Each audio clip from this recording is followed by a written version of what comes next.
Welcome to Baseball and Coffee, episode 31, Tuesday morning, Tuesday afternoon, depending on where you are. What's going on, Aaron? Not too much. Ready to talk some baseball. Watching the Pirates trip all over themselves against the Cardinals. And preparing for the work week. Right It's a busy day so far. Awesome.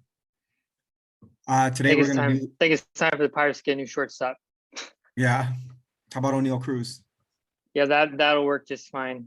This Castillo guy's made 3 errors today. It's just brutal. Shortstops have to make the routine plays. I don't care too. If it was my team, I wouldn't care too much if they didn't make the spectacular, but at least make the routine. For sure. Today we're going to do some coffee stories, TGFBI update, Fantrax update, review our shortstop preseason rankings, talk about some current shortstop rankings, how we might change off of the preseason, do a prospect deep dive each, and then talk about some baseball for the upcoming week, maybe some open forum if we have time. What's your coffee story, Aaron? I have a couple. So we went this morning, we went to the farm stand to get some produce amongst some other errands, and we stopped at a local coffee shop to get coffee on our way to the market, and they were advertising an espresso shake. And I asked them if they had any plant-based options, which they did. So I went ahead and grabbed one. Ordinarily, I would just get a brew coffee. That's my preferred coffee. We're going to be walking, so I thought, it would be enjoyable to have something to sip on that I don't have to drink hot coffee while I walk. And as we talked about last time, I love ice cream, and they had a plant-based option, which is not common. So I had one. It was amazing. It was mocha. You could really taste the coffee. It was really fantastic. It wasn't super sweet. It was really like a coffee forward milkshake. It was fantastic. And then I grabbed a bag of locally roasted medium roast Peru. I'll have to report back on.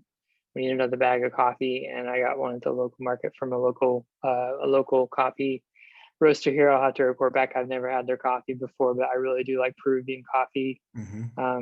So it's a medium roast. I'll look forward to brewing that for work this week, and I'll report back next week how it was. Nice. I had my first milk-based espresso beverage yesterday in months.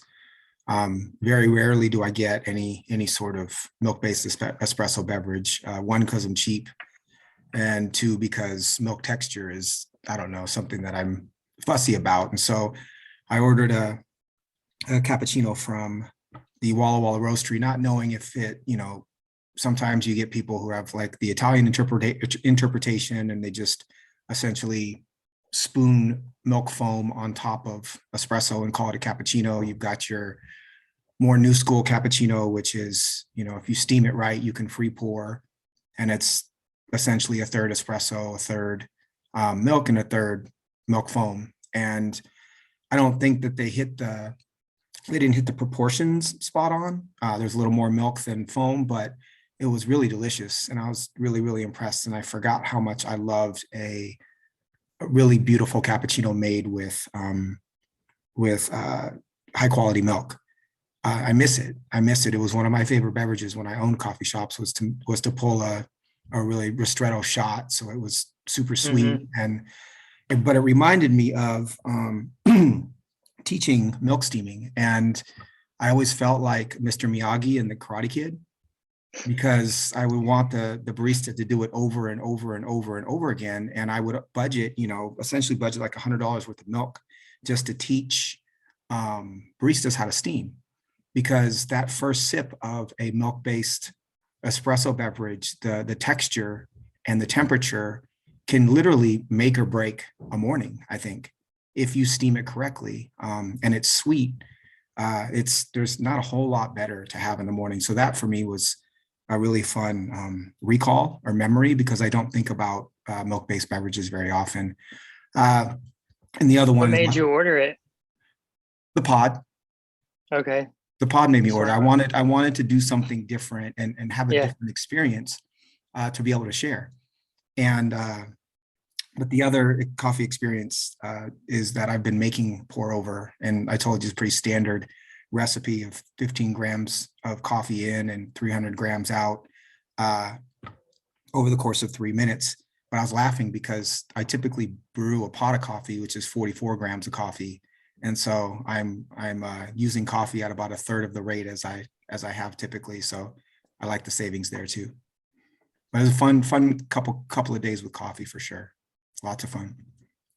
I'm happy to report as well. I've been helping after Matt was on. I've been helping him out with the equipment he has, try to help him So I've heard. make a better pour over. So next time he joins us, hopefully he'll report back on some of his adventures. I've heard. I heard that you gave him a breakdown, and he was super appreciative of that. I actually shared that clip or that snippet of the last week's pod with a buddy of mine at work, and he has no experience in coffee, and he's not a baseball fan, and he was absolutely dying. He thought it was the funniest thing he'd ever seen. It's pretty good. It was pretty good. All right, TGFBI. Currently, we are in first place in our league. I think as of today, it's 125 points, but I have typed here 125.5, which is where we were as of yesterday.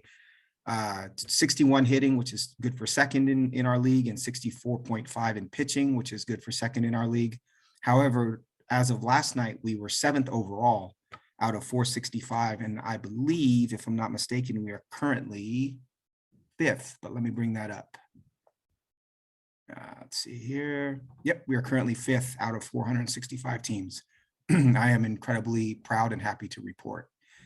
Do you have any quick thoughts on last week before we cover our fab acquisitions and losses? Yeah, I spent some time looking at where we are categorically. We're going to talk about that next week. So I didn't spend as much time looking at our performance. The highlights, just overall, we were 3rd in hitting and 2nd in pitching. Our staff had a 2.4 ERA and a 1.008 WHIP. Really highlighted by Justin Verlander having 2 wins and being pretty dominant throughout the week. We also chose to play 4 closers last week to lean into saves. We only garnered 2 saves out of that. I still think the process was good there. We did get a save from Helsley and 1 from Barlow. I'll leave the hitting highlights to you, but that's kind of the headlines to me for the week. You can cover. Hey, I actually didn't cover the hitting highlights too much here. If you want to cover them. Yeah, so we had 251 for the week, 17 home runs, which is pretty fantastic. We had one, I believe, the day we recorded with Matt the night before we hit almost 7. I think we had 7 home runs that night. So a lot of power, a lot of RBIs, which we need. Batting average 250 could be a little bit better. Our catchers, which is an area of focus, Elias Diaz was 1 for 7 with a run, and Marino was 1 for 7 with a run over the weekend. However, Cal Raleigh had a good week for us, 4 hits, 2 home runs, and 7 RBIs. So he continues to be a good find. And I think another development for us that's really positive is Andrew Vaughn's placement in the lineup. While he didn't necessarily have a good week last week from a fantasy standpoint, I've been encouraged and remain hopeful that 2 spot that they have him in is they will leave him there, as I think his skill in that team could use a hitter like him in that spot. Mm-hmm. And that would foretell, I think, good things for him, consistent playing time in that spot, and obviously would be good for fantasy. So I was really pleased to see that, something that's not on the box score, but something I've noticed that I'm really encouraged by, is, for us having him in this league. Andrew Vaughn I caught a little bit of the White Sox when I was kind of hoping and praying that Moncada would do something or anything last week. But it's interesting watching Vaughn, because you see his hard hit numbers and you realize, that he is an elite. He makes elite contact, and even his outs are just loud, right? It's a line drive to left center that's caught by a speedy outfielder, or, a line drive to the shortstop where the shortstop is almost ducking to try to catch it. What's interesting to me is I see that he's hitting 2 as well. And where I think a player like Vaughn 10 years ago is like your prototypical number 3 hitter, right? Because of the amount of contact that he makes, and he's probably the best pure hitter on that team. But he's not fat. I think previously we would have typecasted him as not fast enough to play in the 2-hole. Or if you're talking 25 years ago, the 2-hole guy is the guy who's moving the runner from first to second, where outs were valued a little bit differently. So when you said Vaughn in the 2, it just made me, it recalled that memory for me of what we used to think of as a 2-hole hitter versus, when the Cardinals started batting, I think Cardinals started batting Pujols there, if I'm not mistaken. And then the Angels batted Trout in the 2-hole for a long time. And that's, to me, was the beginning of putting your best hitter in the 2-hole in order to get them more at bats over the course of the season. But yeah, I agree. Vaughn, I don't regret trading Vaughn because I think I traded him straight up for Zach Wheeler. And I think Wheeler is great. And I was prioritizing pitching, but I do miss having Vaughn on my team because I rolled with him after he was drafted until this offseason. But yeah, Andrew Vaughn's a player, man. Yeah, I've been a fan. A fan of him from afar. Not been able to roster him in fantasy outside of this collaboration that we've had. So yeah, it's super exciting for me to see him get to be a part of this build, and also just him getting playing time. Right. So he was also, we had those questions about his results last year against right-handers, and he's kind of lit all that stuff on fire, and is definitely an everyday player. It's funny, on Twitter explodes every day that Tony La Russa leaves Andrew Vaughn out of the lineup. I think he's there to stay. Our pickups, or our fab last Sunday, I think we did in hindsight, a really great job of filling some holes and kind of on the cheap, right? When you think about percentage of fab. So we picked up Ezekiel Duran, third base prospect for the Rangers, who just came up with a bid of $31, and cut Jeimer Candelario to make room for Duran. And I don't know if he's going to be good or not. His prospect pedigree says that there's a chance that he could be pretty good even this year. But to replace what was essentially a negative player in Candelario with him I think was a really astute move. And it wasn't the type of panic move where we had to put, triple digit fab out there to get him.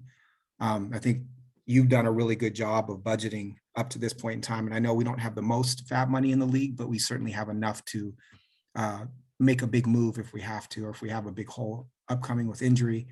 And then the other move that was successful was with Marcus Stroman's question about his right shoulder and potentially going on the injured list. We picked up AJ Minter to take his place on the roster as a ratio and strikeout and maybe a random save move. I don't think he's going to get saves with Kenley there, because Kenley is so much a typecast closer. But Minter certainly has been lights out as a setup guy, and it doesn't hurt to have his numbers in our pitching lineup. But I like both of those moves. Minter cost us $2 fab, so it's 33 total to pick up Ezekiel Duran and AJ Minter. We did lose out on some bids or prioritize less. Ashcraft, Sawinski, Larnick, Chavis, Stott. I think Larnick is one that we may regret. I think he may end up being a pretty good player. I know he's been hitting the ball pretty hard recently, and I kind of trashed him in the preseason, but he's looked pretty good. Stott, I think, is going to get playing time and has the pedigree to be a pretty good player. Obviously not an elite player, but a pretty good player. Who else on this list? JD Davis has been performing pretty well as of late. And then Jake Berger was one that we put a small bid on that I picked up in Fantrax, who unfortunately just got hurt, but has been putting up, 800 plus OPS numbers and really good hard hit numbers this year. And then Sir Anthony Dominguez, in anticipation of potentially picking up saves for Corey Knebel. Any thoughts on our waiver pickups and that process? Yeah, it's always interesting when this process runs through of how players are valued and what people bid. I mean, Luis Garcia was the highest bid of the week. He was on our list, but he went for 88. And we had Kirilloff on our list way down low as a stash. He went for 77. I just, I like his potential, but I don't know if he's plus in any category. He's just a nice balanced left-handed bat. If I'm not mistaken too, he's coming off a wrist injury, right? He's coming off a wrist injury. Much as I love Tatis, like though that's a stay away from me. If he's a power profile, wrist injuries are really hard to come back from. Yeah. And Stott went for, was another player you mentioned we were interested in. He was 43. And then Sir Anthony went for 32, which is not not a bad price for potential closes this week or potential saves. He did get a win last night. He came in on the top of the ninth, and then they walked it off in the bottom of the ninth. He stole a win. We actually did win Swinsky for 17. Oh, we did. I didn't see that. Yeah. Oh, So wow. we got him for 17, and he was interesting because we had him in a group with the other outfielders, and we got him, and I think he's a better batting average power play than there's some other guys who have more, like you mentioned, the Larnack. But to me, like he probably has a higher power ceiling, but he also has more of a batting average risk. So there's a little bit of a balance there. But we did win Swinsky, who's, I think obviously we have a first place team. We're trying to build depth and options for weeks where, hey, we're going to have injuries. And we're going to have weeks where maybe Ruff has all right-handed pitchers and doesn't play a lot, or something like that. So, and to me, you mentioned our fab budget. Probably the largest bid that's coming with Grayson Rodriguez now on the shelf for the year is O'Neill Cruz. Yep. In most leagues, when O'Neill Cruz hits the wire, people are going to be spending like crazy. Well, we've already have him. So we're in the middle of the pack at Fab, but we already have, I think, the biggest chip that's going to be put in play on our team. So I feel good about where we are, because I'm not sure how many other players, and there may be some I'm forgetting, but I don't know how many other blue chip prospects are going to be coming up this year that are not already up that are really going to demand high dollars. Right. So it's interesting because Cruz will probably end up playing Marte in the outfield and benching Peralta, I think is what that looks like. And then playing Cruz at a middle infield spot. But yeah, I agree. I think patience can really pay off. And I think O'Neill Cruz is an example of that. We had discussed, I think, momentarily at the beginning of the year, potentially move or cutting him in order to roster someone else. But I think we were able to hold on, and he may pay big dividends down the road. I also, the Kirilloff bid, I don't get it all. Someone must be kind of in love with his profile or in love with him as a prospect, and not a prospect, but as a player, young player, in order to roster him. The Garcia one, I understand, right? If you have a huge second base gap and you need, you're behind in steals, and you think does he steal though? Not really, but he has a little potential to do that. If you're thinking even a couple of steals and a decent bat at, I see him as a batting average and some decent pop, but I didn't think he ran, and I could be completely wrong about that. I'm gonna look up his because the backup bid was 67, so it wasn't just someone just went crazy. I mean, the backup bid was also quite high. So he had 11 steals in 19, he had 11 steals in 17, he had 12 steals in 18, 11 steals in 17. So he's had a history of double-digit steals in the minors. But he runs a low walk rate, right? He's got an 8.3% walk rate so far at 193 plate appearances in AAA. And he hit 300 in AAA this year, but he's not, his profile is not anything that different than, any other player to me, right? He's not special. So evidently somebody sees something in him. But I guess the only thing I can say is, if you have a player who you really like, you should go get him in an environment like TGFBI. That's the only thing that I can really say, because those players are waiver wire fodder for me, essentially. I am also happy that I realized when you said that we got Jake Zawinski, that we cut Kevin Smith. I feel a lot better about our team after cutting Kevin Smith. Very well. All right. So yeah, currently in 5th out of 465. I'm actually going to ask my open forum question right now, because it applies, and it's not, we don't have to spend that much time on it. Just to go a little bit off the rails. My open forum question is, how excited or nervous are you about TGFBI, and have you allowed yourself to imagine? I'm not nervous. I guess I'm a little bit excited. I guess I'm a little disappointed they don't, Justin Mason has really been talking about the league at all. And I haven't heard like Ian Khan, or like when Ian and Nando are on Wednesdays on the Athletic. They're on the league. Justin Mason and Justin Colette, Sundays on Sleeper in the Bus. They don't really talk about it. Yeah, I just figure at some point they're going to run down the listings and we're going to hear our name called, and that's going to be kind of a fun moment. Right. Yeah, I think it's an opportunity. I think the way we're running is exciting, but I don't take anything for granted yet. But I don't think I'm nervous about it. I think I'm just excited, and it's just been interesting to see. Again, in a 15-team format, I don't think we have anybody who's over their skis. I mean, other than speed camp or whatever Julio did to get his speed, I don't think that anyone's doing anything that we didn't necessarily expect. Right. And certainly that has impacted our speed category, but we're winning steals by a pretty good margin. So it's not solely him, but he's certainly a large part of our performance in that category. But I don't know. I think I'm just taking it as it comes, and yeah, I haven't dreamed on too much on what it might mean. But yeah, I wish it was a little bit more. I wish Justin would prop up his league and this thing he created a little bit more, Right. because they're always talking about the main event, which is like a high stakes entry event. But I just feel like in the past he's mentioned more about TGFBI. The only person I really hear talk about Stone Spiles is Jeff Zimmerman. On Sunday nights. He does a podcast with another partner. It was actually one of my favorite pods of the week. It's on RotoWire. It's Jeff Zimmerman and who is it? Link, maybe? No, it wasn't Clay. I can't remember. But yeah, they'll just go over Fab, and one of them is a Reds fan and one of them's an A's fan. So they both are just kind of their franchises are so they have this sort of just sense of humor and support for each other's teams, and Clay do a Link great is a job. Reds fan, though, isn't he? I think he is.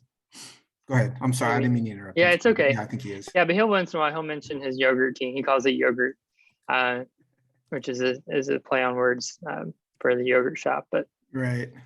Yeah, so I don't know. But yeah, at some point, I mean, I feel like if we maintain this, who knows? So maybe we'll be asked to contribute or comment or something. How crazy would that be? Because I feel like at some point people are like, who are these gringos?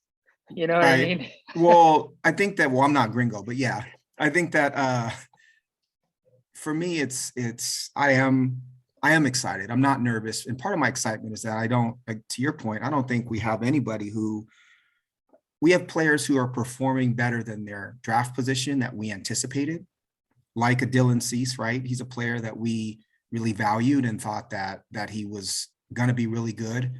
Andrew Vaughn's another one. Julio's speed was unanticipated, but you have to get lucky once in a while.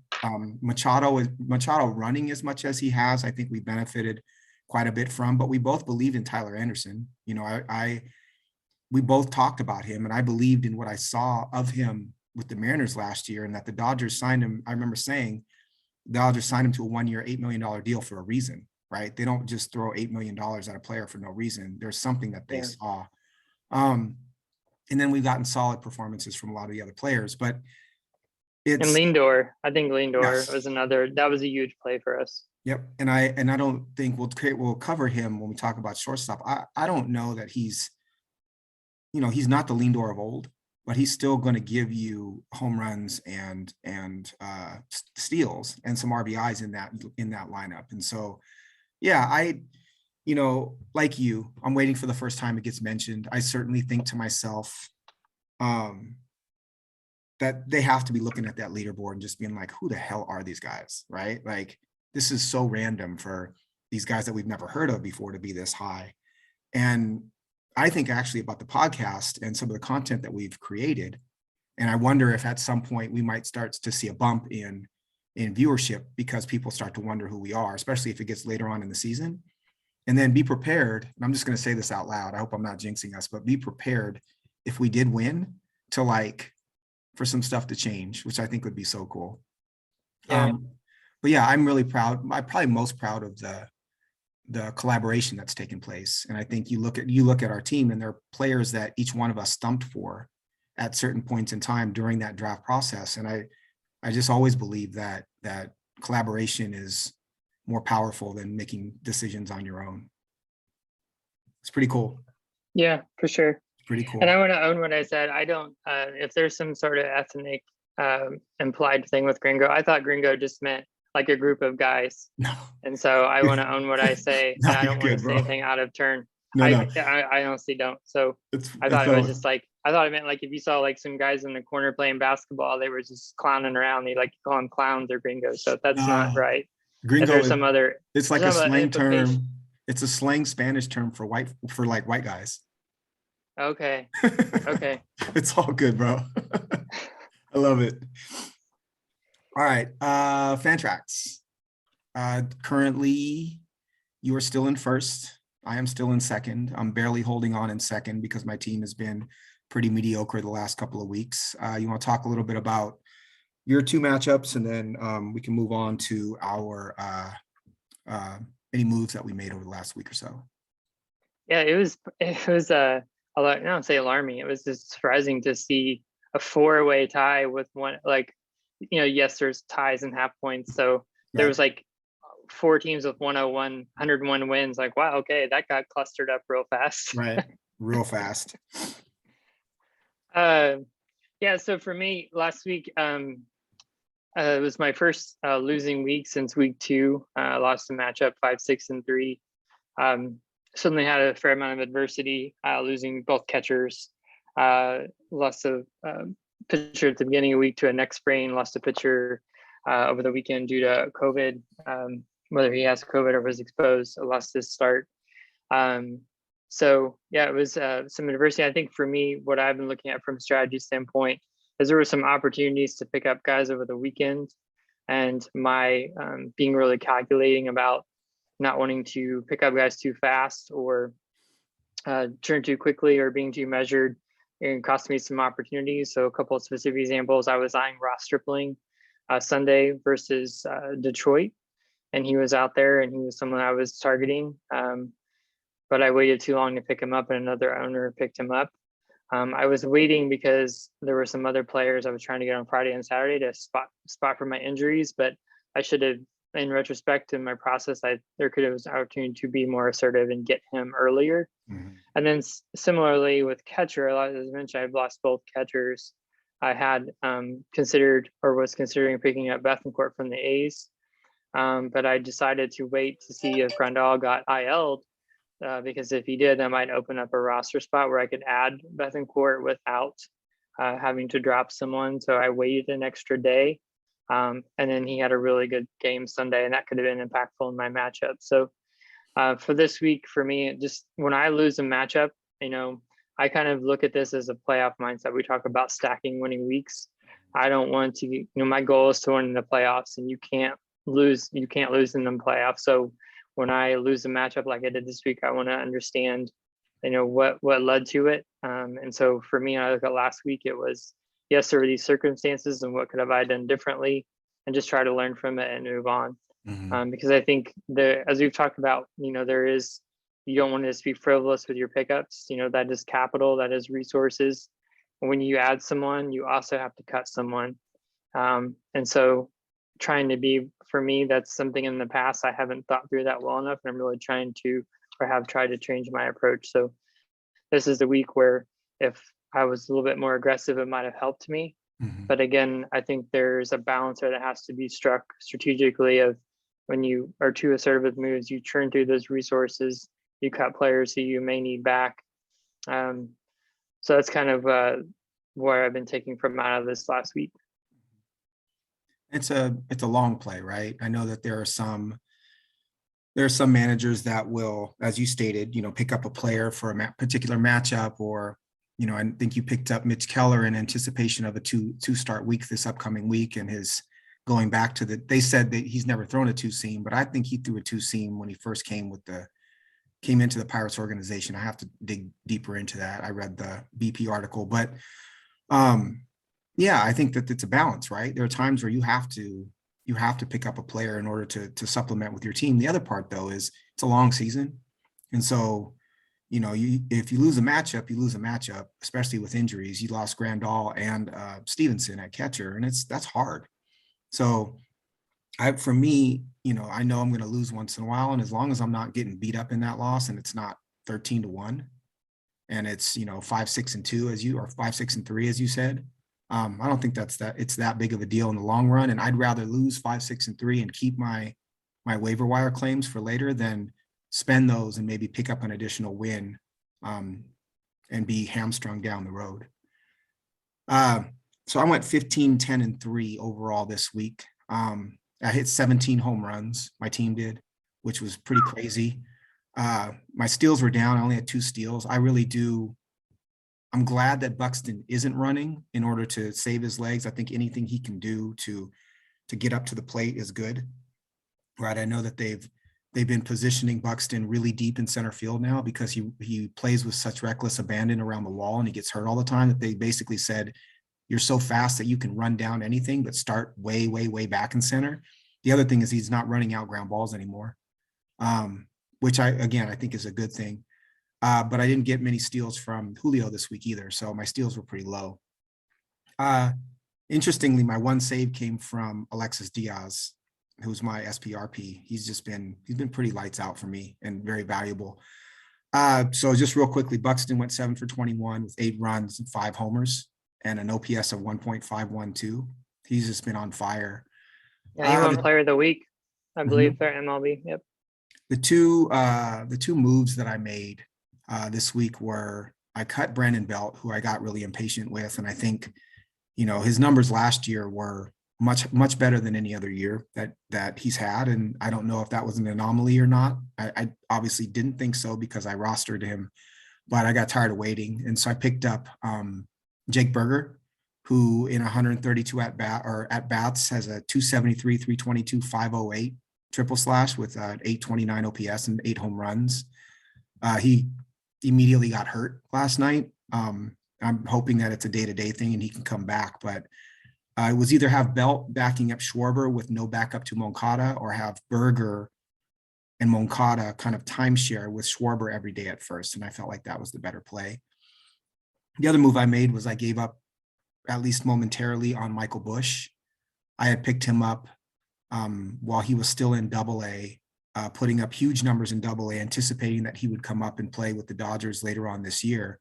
And he's kind of, fallen off a cliff since reaching AAA. Oklahoma City is not the easiest environment to hit in, but he's really played pretty poorly. And so instead of keeping Busch as a, late season play at second base, I decided to cut bait and I picked up Gavin Williams, the starting pitching prospect for the Cleveland Indians. That was an organizational play. He's also gained some velocity over the last year or so and has really kind of fine-tuned his pitches, 4-pitch mix, sits 96 to 98. Big house of a guy, he's 6'6", 240. But it was fun watching some clips of Gavin Williams and learning more about him. So I now roster Gavin Williams as a minor league pitcher that I plan on keeping through the offseason. Cool. No trades were made in our league last week, which is pretty interesting. There were some trades, but they weren't for players. They were for, picks and waiver claims and whatnot. So nothing really truly of interest there. Anything else to add with Fantrax? Oh, I think one thing of interest, you mentioned as an aside, I did lose Walker Buehler for the foreseeable future. And I did decide to speculate on Mitch Keller. And I think that's a decision maybe other owners are making because there is this, as we talked about, this allure when someone has a 2-start week. So I did pick him up this week because 2 reasons. One, he does have 2 starts and I wanted to have that option to play him on Sunday if I categorically potentially needed him. And also he did have an arsenal change. He is throwing a sinker. I did get some news this week. He learned it from Clay Holmes when they were teammates in Pittsburgh and he's been working on it. Last night he had 5 1/3 innings and he had 10 outs in play and 8 of them were ground balls. The swing and miss was really missing. And his whip still wasn't good. But basically, I wanted to have this opportunity to see him over 2 starts and see how his arsenal continues to take shape. I texted someone in our league and I told him I'm probably going to be the latest person to crash my ship on his siren call of his talent because he's broken so many hearts. Right. However, to me, a skill change or an arsenal change is something that you want to look and see, are the results different? Especially when his stuff plus was over is 108 going into this start. So And, that's well above average, but he just hasn't been able to produce with that stuff. So that was my thought process. I felt like losing Bueller, having those 2 starts this week to potentially utilize him Sunday, if the matchup called for it, was worth a claim to see how he looks this week. I like it.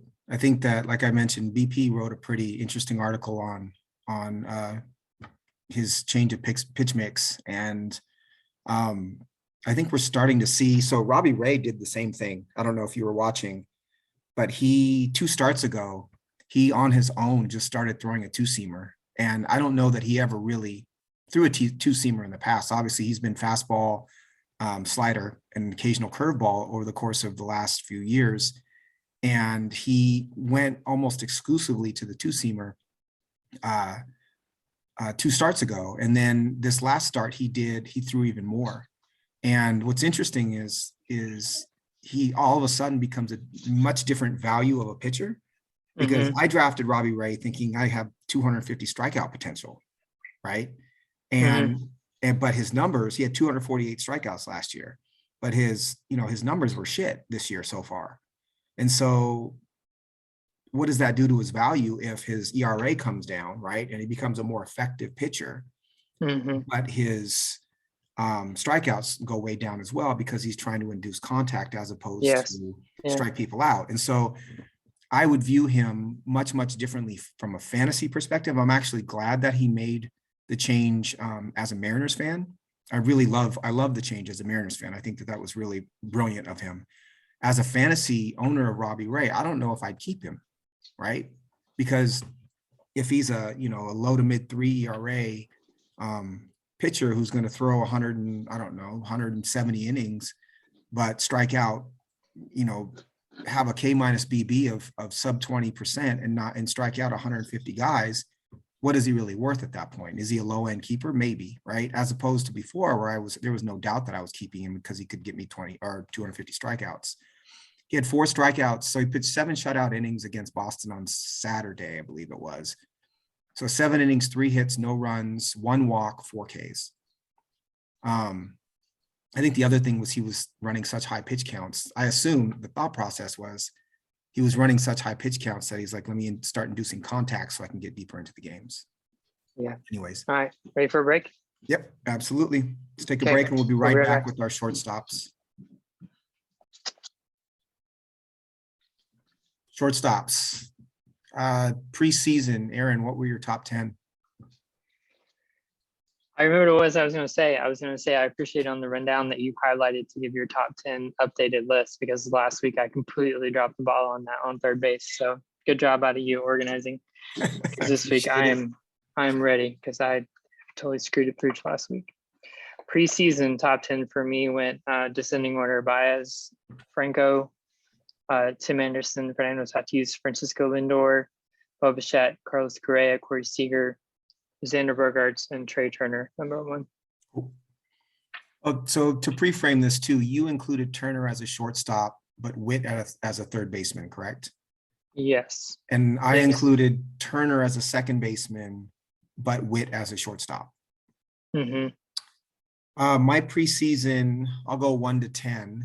This was prior to the Tatis injury. So my preseason was Tatis 1, Bichette 2, Bogaerts 3, Story 4, Correa 5, Lindor 6, Seager 7, Anderson 8, or Franco 9, and Witt 10. I found this exercise really interesting in revisiting this list and kind of thinking about how I value shortstop and how I conceptualize, I think, hitter value given what we've known about the first third of the season or so. What's your first reaction to your list? I really had Correa. I guess I've been disappointed by Correa's production because I saw him at 4, and it really felt like a glaring miss. And I honestly, I can't remember the timing of Tatis's injury. Obviously, I would have had him at 1 if he was healthy. So having him at 7 would indicate that his injury had occurred. But the fact that he hasn't played at all, I still think I still have him too high. Yeah, so those are my two initial reactions, just Correa's lack of production, and then Tatis feels like a little bit of an overrank at this point. Mhm. So for me, I realized, so I think I misspoke a couple pods ago because I thought that I had Seager at 4. And I think I did have Seager higher. And then when I published my list, I had moved Seager down a bit to 7. My initial reaction is that I'm pretty comfortable with the list. I like where most of the players have landed. I think Correa is just it's been a bit of bad luck for him. His triple slash is 303, 372, 465, and he's got an 837 OPS. He's got a 9.4% barrel rate. His average exit velocity is over 90, and his max EV is 116.4, and his launch is 12.1 degrees. The big thing I think with Correa this year is that his ground ball rate is, I think, second highest of his career. Might be highest, was 53.3%. So he's just hitting over the ball a whole bunch.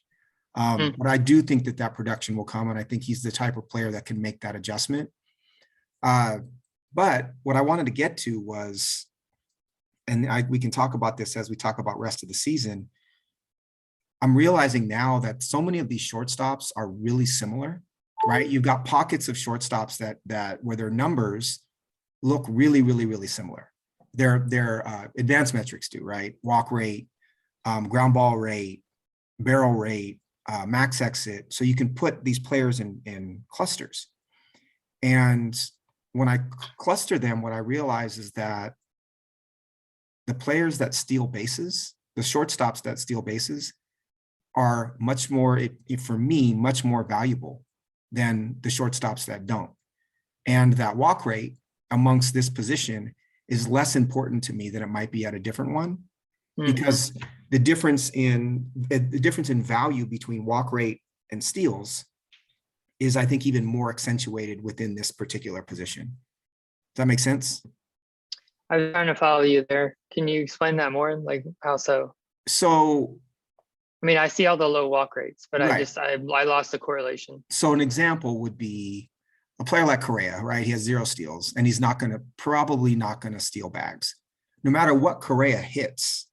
And I typically look for a 10% and above walk rate in players that I roster for the most part. So you take a player like Correa, and he's got 0 steals. So no matter what he does with the bat, his value is capped, right, at a certain place, because he doesn't steal bags. Okay. He could hit 330, 375, 500 and drive in 90 and score 90 runs, but is he going to be top 5 if Francisco Lindor is 2020? Or even a Corey Seager, who I know you roster and I really love as a player. He has 3 steals currently, and he may end up with, say, 10 steals. That 10 steals, even if his average and on-base percentage is much lower than Carlos Correa, he's worth a lot more to me because of those 10 steals.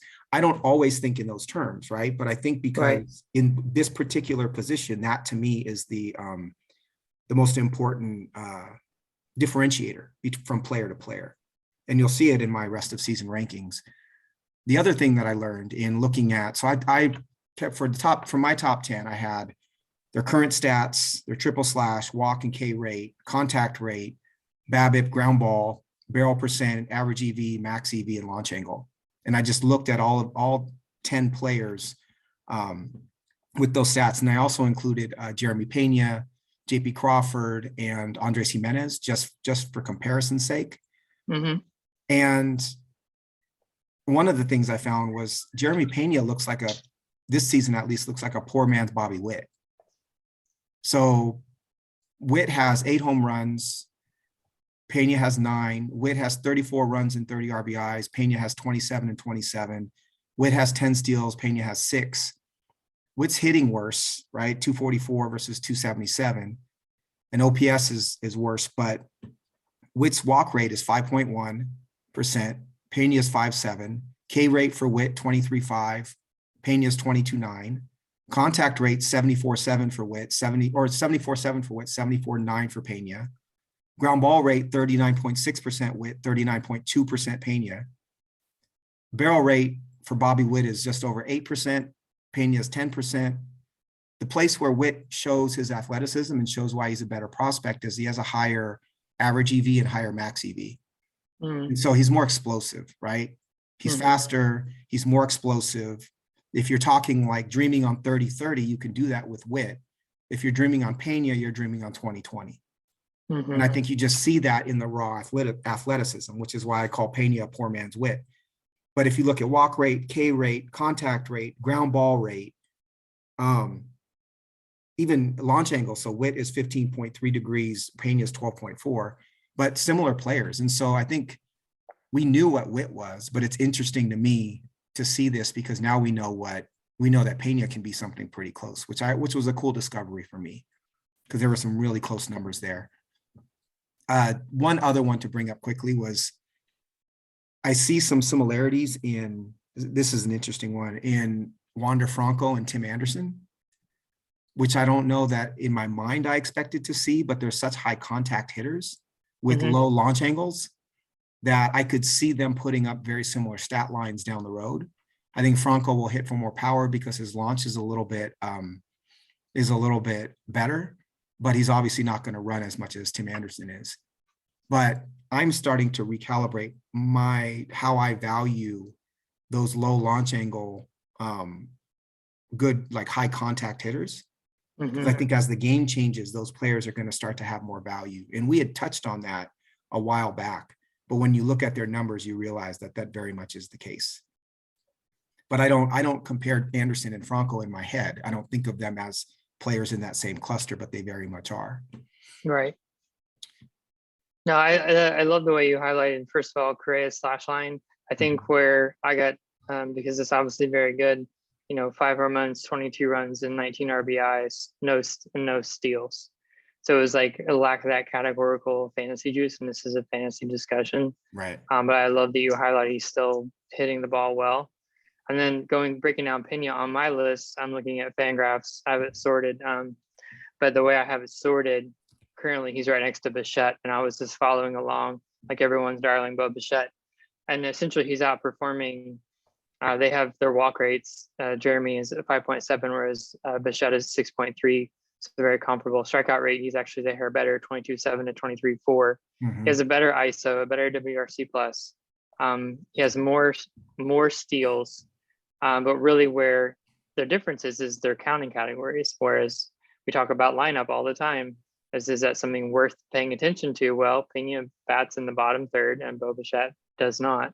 And he has 34 runs and 32 RBIs, whereas Pena is 27. Right. And in fantasy, that makes the difference. But yeah, would you rather have Pena in the 12th round or Bichette in the 2nd round? You know what I mean? In redraft, Right. it's so my answer is really Pena. close. Yeah. My answer is Pena, but I'm going to eat some crow here. Okay. I'm gonna eat some crow. So I trashed Bo Bichette a couple weeks ago. I wondered if he was ever going to come back to be the player that he was. Knee-jerk reaction to his first, couple months. So I looked up his monthly breakdown on Fangraphs. So March, April, he had a 3.1% walk rate and a 26.8% K rate.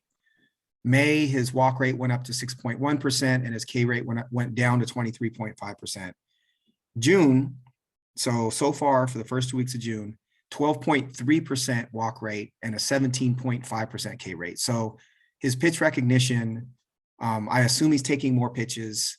His K rate, they're all going in the right direction. In June, so his average went from 213 to, so this is monthly, right? 213, 339 in May. 213, 296 in May, 320 in June so far. Slugging 298 March, April, 537 in May, 540 in June. His OPS in June so far is 944, right? So we're starting to see the Bo Bichette hitter that we thought we were drafting when people were drafting him in the first round. And I feel like I was wrong. I feel like that this is who he is. And it just took him some time to work out some of the approach issues that he was having in the first few months of the year. One other thing to add, March, April, his ground ball rate was 58.8%. For the month of May, his ground ball rate was 40.7%. And for the month of June, his ground ball rate is 37.5%. His fly ball rate currently is up to 42.5% as well. And in the first month, it was 23.5. So every batted ball metric is going in the right direction with him. Obviously, his approach has shifted some, but I think the talent is there and the adjustment has been made. The Bo Bichette is I apologize to you, Bo Bichette, you and the hair and the headband and all the other stuff going on with you stylistically. I apologize because you're killing it right now. Anything to add on your list from the beginning of the year? I don't think so. Cool. Well, one other thing I found that I thought was interesting was JP Crawford's triple slash is 297, 386, 434. He's got an 820 OPS. So if I told you you could have a shortstop with a 297 average and 11.4% walk rate, would you take him? I would ask where he hits in the lineup. Okay. And what team he's on, because yeah, that seems like awfully good on base. So if you're in a productive team, it seems like something of value for sure. Right. His average exit velocity, JP Crawford, 83.9 miles an hour. Now his max is 109.3, but that's a lot of soft contact. Yeah, it is. Right. Just to really, and watching him every day, you realize, there is a lot of soft contact there, and there's also not a lot of explosion in his athleticism, as seen in the 5 home runs and 3 steals. But just an interesting player. When I look at the average and the walk rate, I think that's potentially a good player. Obviously, you need more context, but the average exit is pretty poor with him. Yeah. All right. What are your current rest of season rankings at shortstop? Yeah. Do you want me to just give the whole list? How do you want to do this? Yeah. Okay. So descending from 10, I did have some adjustments. I have Correa at 10. Still value him as a hitter, but just fantasy wise, moved him down to 10. I have Pena at 9, emerging in my top 10. He was not represented before. We highlighted what he's been doing. I have Wander at 8. I had him at 8 going into the preseason. He really hasn't been healthy since late April. But you look at the April that he had, and I just refuse to give up on him. I think when he gets back healthy, if he is healthy in 2022, I can't overstate how much I believe in him. I have Willie Adames at 7. He moved from 11 to 7 for me. He's second in the position of home runs. And he has one of the few with a double-digit walk rate, and he bats second every single day. So his K rate is higher than I'm comfortable with. But if you need power at shortstop, premium batting order spot, he's again second in the position of home runs. I think we're getting to the point where we can say that's real for me anyway, because you question when he went from the hitter-friendly park or from the pitcher-friendly park to Milwaukee. Was last year a flash? I think we're starting to see that his power plays in that park, and he brings power to position. Seager, I moved down to 6 from 4. He's first in the position of home runs. He has a sub 20% K rate, 8% walk rate. However, he's just not getting consistent results in terms of slugging, doubles, RBIs. But I think he traditionally is a slow starter, and I think some of that will come around. But I'm encouraged by the fact that he leads the position in home runs with a sub 20% K rate. He's too good. His numbers are way too good for him to not be a star. Not a star, but not be really, really good this year. 10% barrel, 91 mile an hour average exit, 115 plus max exit, 15.8 degree launch. Like, it's all there, right? Yep. It's just like we talked about, maybe a few less grounders. Yeah. And so to me, anything, I'm encouraged because I think the Texas lineup is they're a competitive team. They have their flaws, but they, I think, are a competitive team, and I think that's good for him and good for Simeon. That's what we wondered about going into the preseason. I think there's opportunity for production there. I wish they would bat at least somewhere else other than behind him or in the 4 spot, because why would you pitch to him if he's behind him, because Adley swings at everything. Right. I have Tim Anderson at 5, who I think I underrated going into the season. I think he belongs there. He's one of the best players at the position. Xander Bogaerts at 4, Bichette at 3, which is a move up for me.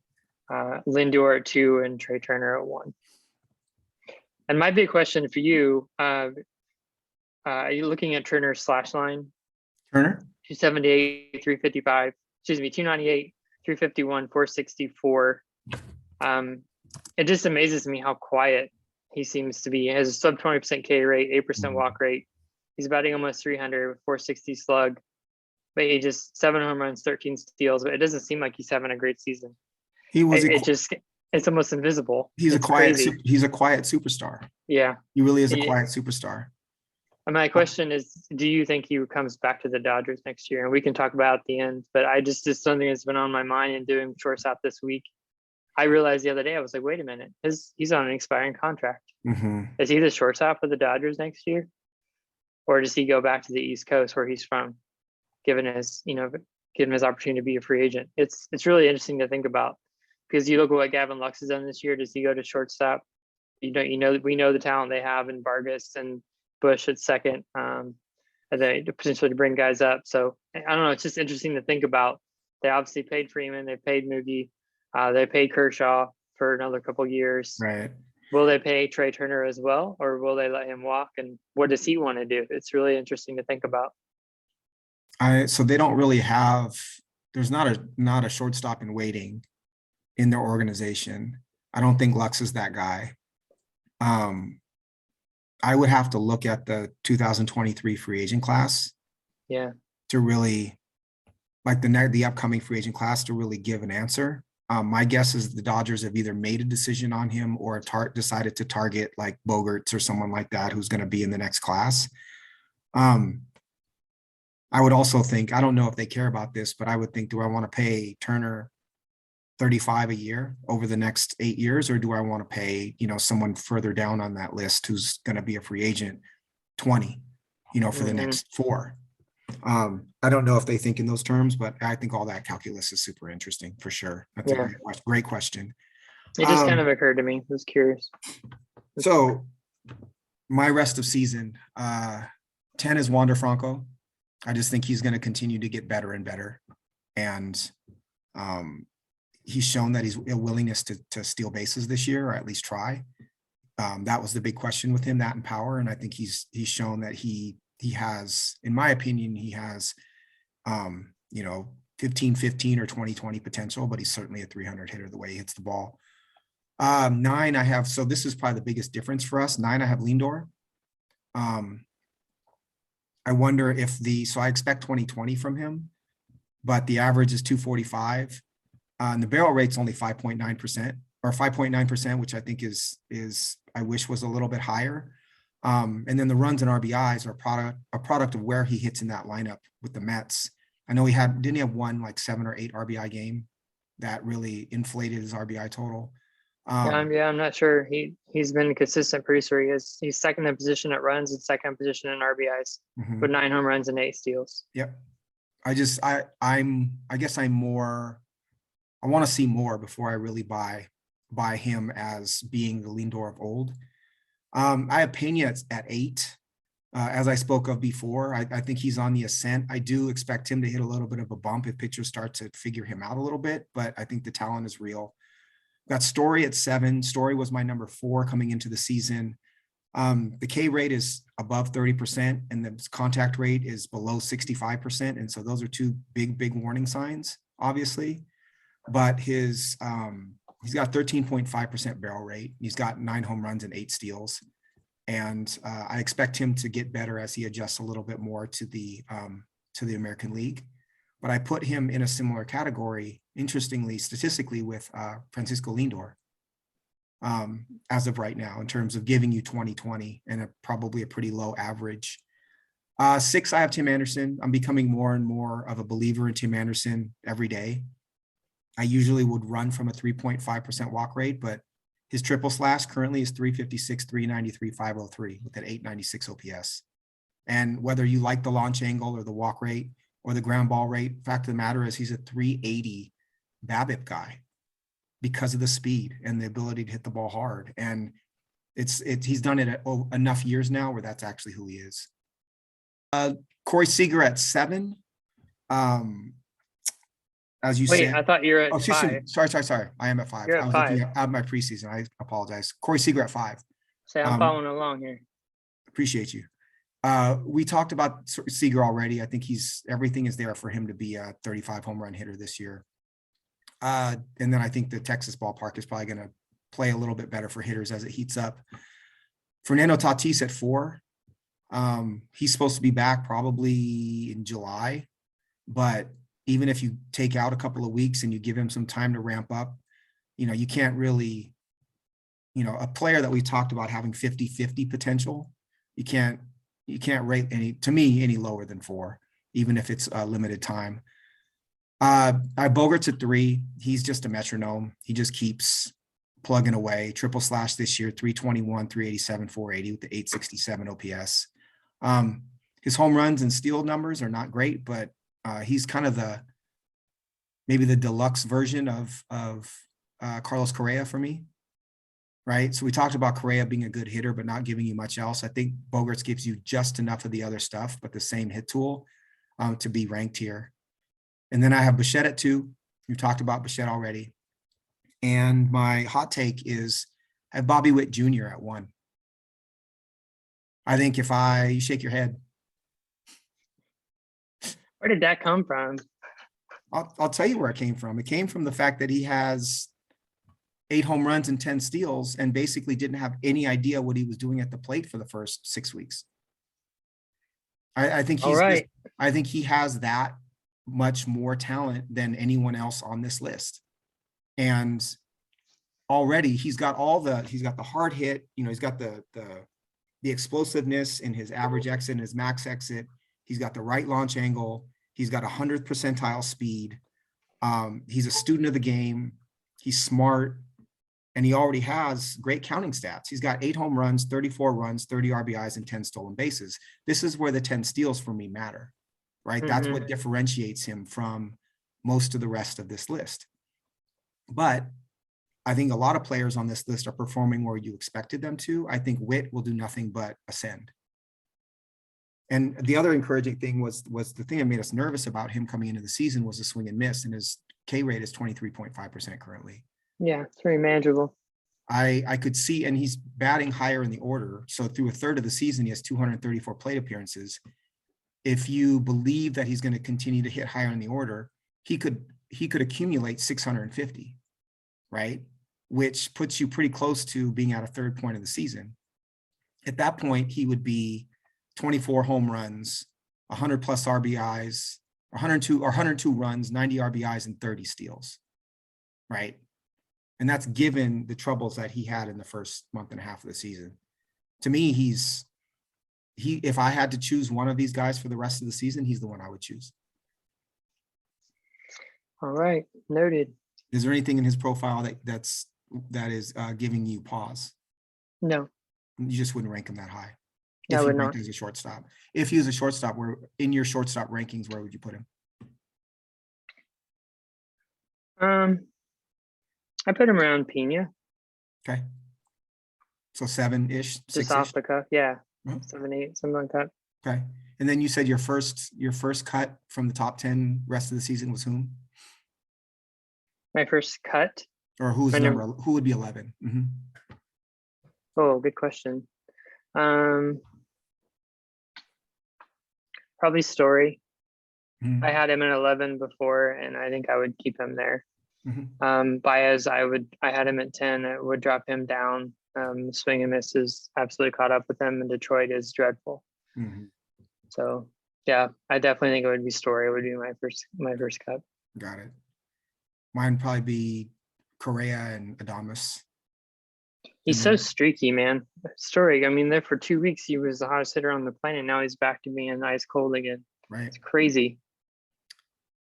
Shortstop is fun.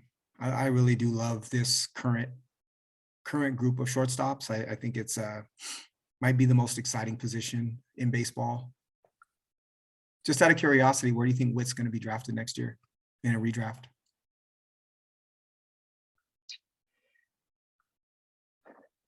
I don't think there's any way he doesn't go in the first 2 rounds.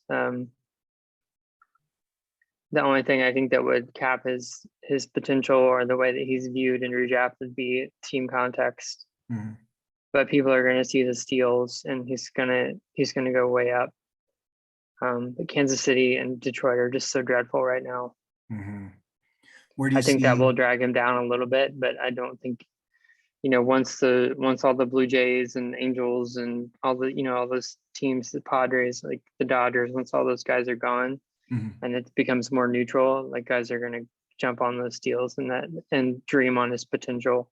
Mhm. Would you? Where would you put Julio? Because I think At of those two at together. shortstop, No, I think of I think of those two together as prospects. Also, can I just go? Can I just say one other thing? I you could say swear, as many things as you want. I swear, those who had Adley above Julio and Bobby Witt Jr., I hope are eating a lot more crow than I ate from my Bichette take. Because and it's no comment on what Adley's done up to this point in time. It's just to say that Witt and Julio are so far above Riley Green and Adley and all these other guys that they were grouping them in with.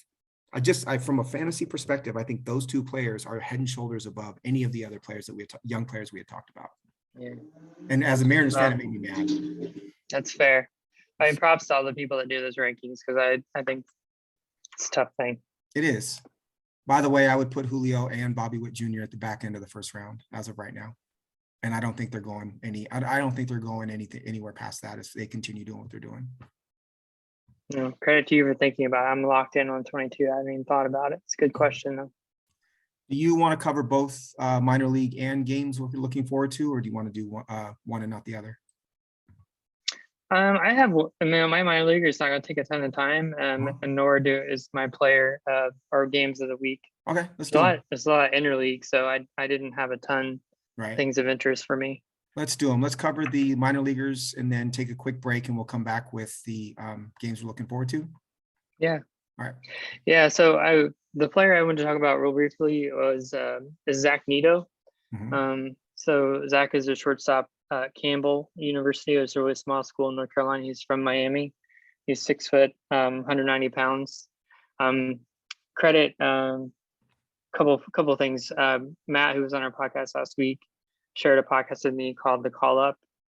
And I listened to an episode and they were talking about the upcoming draft, and Zach Neto came up on that podcast, and also listened to James Anderson had Joe Doyle on last week, and they talked about the draft, and Zach came up on that podcast. So hearing his name mentioned, I wanted to learn some more about him. So Campbell is, again, from Miami, went to a really small school. So we think of like a Nick Gonzalez, guys that go to small schools tend to get devalued. I watched some video of his swing and him playing. He does have a pretty strong leg kick. Guys like that tend to also be questioned for their ability to hit at the highest level. However, he reminded me a little bit of Royce Lewis in terms of just the power that he's generating. And his timing, hasn't suffered. And obviously he's playing at quality competitions a little bit lower. But this year he batted 407, 514, 769 with a 1283 OPS. Wow. He only struck out 19 times and walked 39 times. So he's someone who also is supposed to pop when it comes to quality of contact and velocity, and has an advanced approach. So really the biggest question for me at this point is, what org does he go to? Where is he drafted? Because that's going to make a huge difference.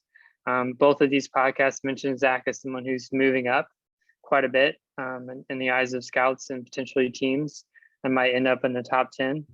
The fascinating thing for me as someone who loves just athletes and baseball players is he also has done some closing for Campbell. He pitches and can hit 97, which is, I think, pretty awesome that a shortstop would switch to pitcher and close the game at a college, even if it's a small school. I think it speaks to his athleticism, which gets me excited. We talked a little bit about the athletic ceiling and what that means when we're trying to project these guys. So I recently cut Brooks Lee because I did some more research and saw him as kind of just an everyday. Yes, he's valued in the major leagues because he's a steady everyday player. He's good enough, but fantasy wise, he's, I could be wrong, but after doing more research, I questioned whether he was worth holding. Whereas someone like this, again, depending on what org he goes in, he's a player that I might go after, depending again on where he lands, because has an exciting set of skills. I think what I've learned about him, and enjoyed watching video of him as well, and just seeing how he plays. Yeah, someone to think about.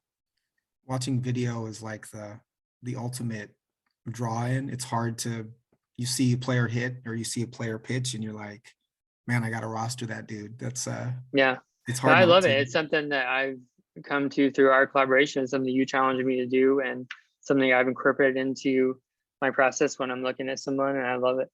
Mhm. So my player who I watched video of and enjoyed was his real name is Tariq Lenny Tiedemann, but it's Ricky Tiedemann, the left-handed prospect, starting prospect for the Toronto Blue Jays. Tiedemann is 6'4", 220. He's 19 years old.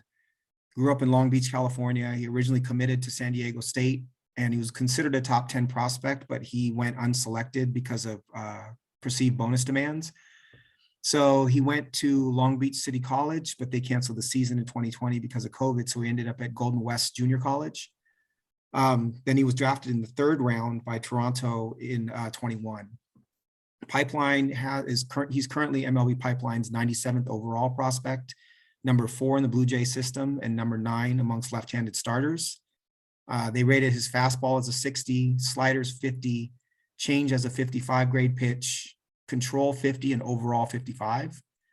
Fangraphs had him as number 6 in the Blue Jay system going into the year. 50 fastball, 55 slider, 55 changeup, 55 command, future value of 45. And Baseball Prospectus had him as their number 6, the Blue Jays number 6 prospect, but number 69 overall in the fantasy prospect ranks that just came out last week. And that's up 55 spots from where he was. So Tiedemann is coming out of college, was seen as a low 90s, or coming out of high school, low 90s fastball, kind of 3/4 arm slot, through a slider and a changeup, but he's now sitting 96 to 98. And his changeup has so much horizontal movement and depth that you can tell that it's a changeup you can tell it's a slider coming out of his hand. So he almost needs to cut down on the horizontal movement on the slider and actually have it come out looking like a fastball more. So you're probably looking at a harder slider with a little bit less movement.